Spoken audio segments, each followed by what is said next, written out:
अरे कह रहे कागज दिखाइए, आप शंकराचार्य हैं कि नहीं, असली या नकली बन गए हैं, बैठे हैं। पहले उनके कागज बाद में देखना, पहले अपने आका के कागज दिखा दो। वो आका जो फर्जी डिग्री है या असली डिग्री है वो लेके बैठा है, जिसकी डिग्री दिल्ली यूनिवर्सिटी नहीं दिखा पा रही उसका कागज तो दिखा दो। और आप सबके कागज देख लोगे, आप गवर्नर हो। और मैं आपको ये कहता हूं कि जिससे तुमने कागज देखने की बात करी है छोड़ दो। शंकराचार्य कोई कागज के बिहार पर नहीं बनते, शंकराचार्य बल बुद्धि और विद्या के विवेक पर बनते हैं। तो एक काम करते हैं, आप तो अपने नाम के आगे योगी लगाते हैं ना, तो शंकराचार्य महाराज से एक शास्त्रार्थ कर लीजिए, एक और आप बैठ जाइए, दूसरी ओर से शंकराचार्य जी अभिमुक्तेश्वरानंद जी बैठ जाएंगे। तो कर लीजिए एक शास्त्रार्थ और अपनी गोदी मीडिया को, अपने चेले चपाटों को पकड़ के लिए आइए, वो आपका लाइव टेलीकास्ट कर देंगे। तो करा दे एक डिबेट, बताइए लखनऊ के गोमती पार्क पे ही करा देते हैं या जनेश्वर मिश्रा पार्क में करा देते हैं, बताइए। क्योंकि आपकी सरकार के राज में तो सिर्फ टॉयलेट बने हैं, कुछ अच्छा विकास ही नहीं हुआ जो वहां पर डिबेट करा सके। तो पुरानी सरकारों ने जो बनाए उसी में करा लेते हैं एक डिबेट, कर लीजिए शास्त्रार्थ। ये जो सुन लीजिए ये जो फर्जी भगवा वस्त्र धारण कर रखा है ना आपने, ये सबको पता चल जाएगा कि ये जो मुख्यमंत्री है जिसने अपने नाम के आगे सिर्फ नाम का योगी लगा रखा है, ये तो कुछ जानता ही नहीं है।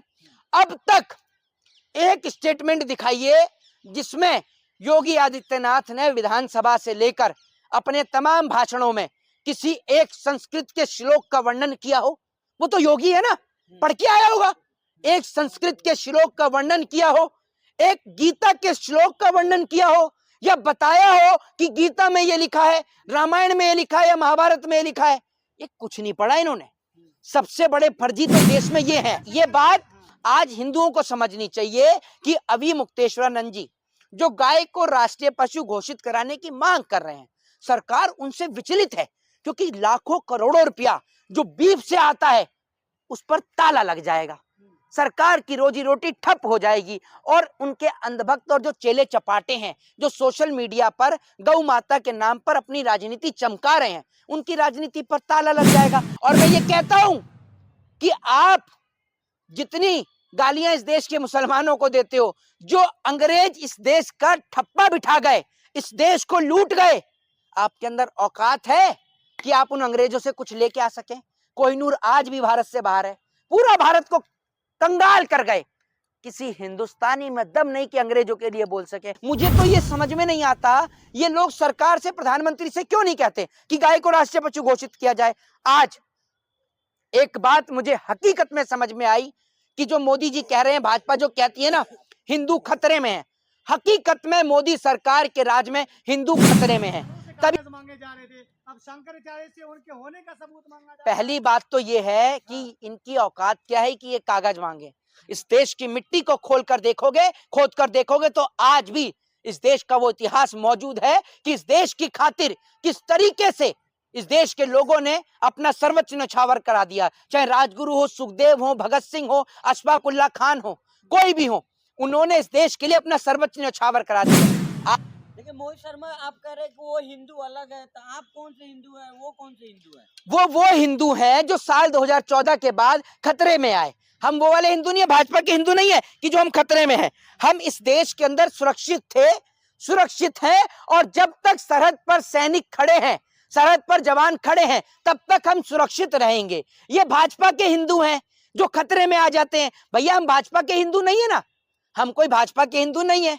और मैं आपको बता दूं, भारतीय जनता पार्टी के हिंदू उस लेवल के हिंदू हैं जिन्हों का काम सिर्फ देश में हिंदू मुसलमान करने का है। अभी आप ये देखिए, जो शंकराचार्य जी, अभिमुक्तेश्वरानंद जी, आपने देखा किस तरीके से उनको स्नान नहीं करने दिया गया, उनके शिष्यों को किस प्रकार से मारा गया, वो आप सभी ने देखा ना, आप सभी ने देखा। कहां गए वो हिंदू धर्म के ठेकेदार, बताइए आप मुझे। तो आपको समझना होगा कि हिंदुओं को और हिंदू धर्म को खतरा किसी मुसलमान से नहीं, हिंदुओं को और हिंदू धर्म को खतरा सिर्फ भारतीय जनता पार्टी की सरकार से है और सिर्फ भाजपा से है। भाजपा के राज में हिंदू सबसे ज्यादा असुरक्षित है। जब बांग्लादेश का हिंदू मरता है तो किसी सबको नजर आता है, लेकिन जब हिंदुस्तान के अंदर हिंदुओं को मरता है तो किसी को नहीं दिखता। मध्य प्रदेश के अंदर आपने देखा गटर का पानी पीने से हिंदू मर गए, कप सिरप पीने से बच्चे मर गए, ठीक है, आपने देखा कि 2 बच्चों को चूहे ने कुतर कर मार दिया, उधर मेरठ के अंदर एक हिंदू को जलाकर मार दिया, ये किसी को नजर नहीं आ रहा। लेकिन मंदिरों को औरंगजेब के काल में नहीं तोड़ा गया, अंग्रेजों के काल में नहीं तोड़ा गया, उसको मोदी के हिंदू राष्ट्र में तोड़ा जा रहा है। और बड़ी बात यह कि बनारस जो है वो देश के प्रधानमंत्री नरेंद्र मोदी जी का संसदीय क्षेत्र है, और उन्हीं के संसदीय क्षेत्र के अंदर जिस तरीके से मंदिरों को गिराया जा रहा है, मुख्यमंत्री कह रहे हैं एआई जनरेटेड वीडियो है। अरे मुख्यमंत्री जी, ये आपकी स्टेट का चुनाव नहीं हो रहा कि बंगाल के पुलों की फोटो खींचकर या यूपी में दिखा दो विकास के नाम पर। ये मंदिरों को मणिकर्णिका घाट पर देश के तमाम लोगों ने देखा, हमारे बहुत सारे लोग हैं जो बनारस में रहते हैं, मणिकर्णिका घाट पर जिस तरीके से मंदिरों को गिराया गया वो सबने देखा है वहां पर, और आप भी जाकर देखिए। बड़ी बात ये कि वो जितने भी भारतीय जनता पार्टी के हिंदू हैं, भाजपा के हिंदू, हम लोग भाजपा के हिंदू नहीं है, वो भाजपा के हिंदू गूंगे और बहरे और अंधे हो चुके हैं। ना तो उनको टूटता हुआ मंदिर नजर आ रहा, ना देश में शंकराचार्य का अपमान नजर आ रहा, और ना ही उनको हिंदू बहन बेटियों की लुटती इज्जत और आबरू नजर आ रही। और मैं सुनिए मेरी बात सुन लीजिए। यही घटना जो बनारस में जो मंदिरों को गिराया गया, यही अगर किसी कांग्रेस शासित प्रदेश में हुआ होता तो अब तक भारतीय जनता पार्टी के नेता और मंत्री सड़क पर लेट चुके होते। लेकिन अभी तो वीएचपी भी बाहर नहीं आ रहा, बजरंग दल भी बाहर नहीं आ रहा, और तमाम जितने बड़े हिंदू संगठन हैं जो तलवारें बांट रहे थे, अब सब गूंगे और बहरे हो गए। एक और तो हिंदू राष्ट्र की बात करते हैं, मस्जिदों के नीचे मंदिरों को निकालने की बात करते हैं, और वहीं दूसरी ओर बनारस में जिस तरीके से मंदिरों को तोड़ा जा रहा है, ये तो औरंगजेब बाबर के काल में भी जो मंदिर नहीं टूटे वो मोदी के शासन में टूट रहे हैं।